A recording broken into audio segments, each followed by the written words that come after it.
Alright, so if your Makita plunge saw's been driving you crazy by the plunging mechanism sort of being too stiff and jamming and not springing back up like it did when it's new, well, I don't know whether I've fixed this 100%, but I think I might have improved it massively. Alright, so let's take a look.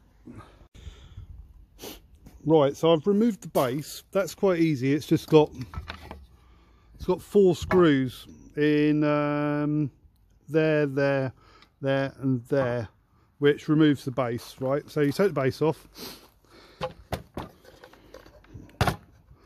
Right, now that gives you better access to this little screw here. Yeah, so you take that screw out. Okay, mine was really tight, really stiff. Okay, and then I mixed up a solution of paraffin and engine oil.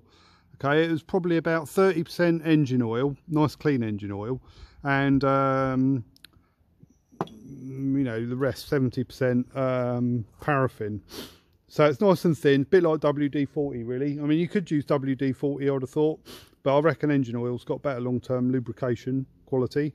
Yeah, and obviously I've got in there with that toothbrush and I've kind of scrubbed it around in all the pivoting mechanism on both sides. So I've got in there and got to the end of the pivot, and I've got in there and got to the end of that bit, down there and down there. But the thing I think might have made all the difference, I took this screw out, yeah, I put some PTFE tape around it. You have to wind it round the right way so it doesn't try and unwind when you wind it in. Yeah, and then I filled up the little hole with some of the solution. Okay, and I think that is basically a locking pin to stop the pin from coming out. So it leads directly into the place where the pin is. I mean, it could be a lubrication point, to be honest. So anyway, filled it up with the fluid, puts PTFE tape around the screw, and then put it in, tightening it up. Obviously the PTFE tape stops oil from oozing out too much, and injects it into the pivot mechanism.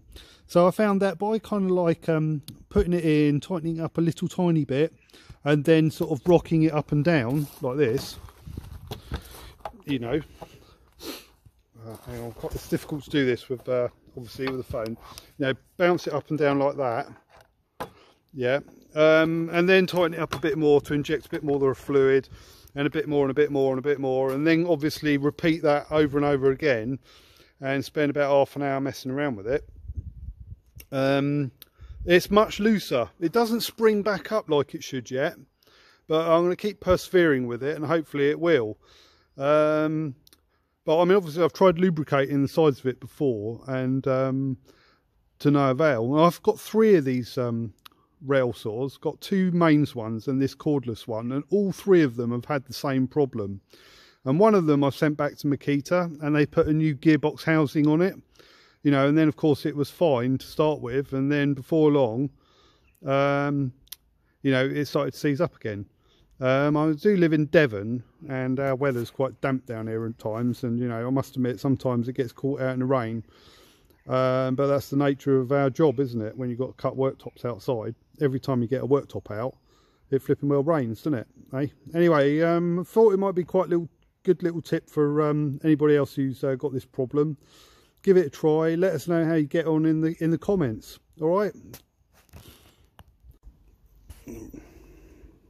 So a bit more effort, and I've got it really good now. Look, like it was when it was new.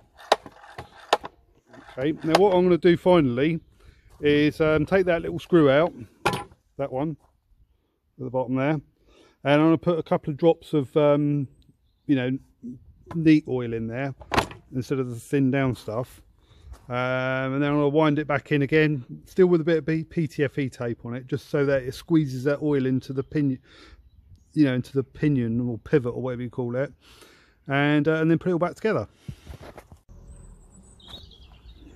There you go, lovely jubbly, goes up and down really easy now, just like it was when it was new. Alright, so hope you liked my video. If you did, like it, subscribe to my channel, and keep tuned in for any other kind of like little handy tips in the kitchen fitting industry.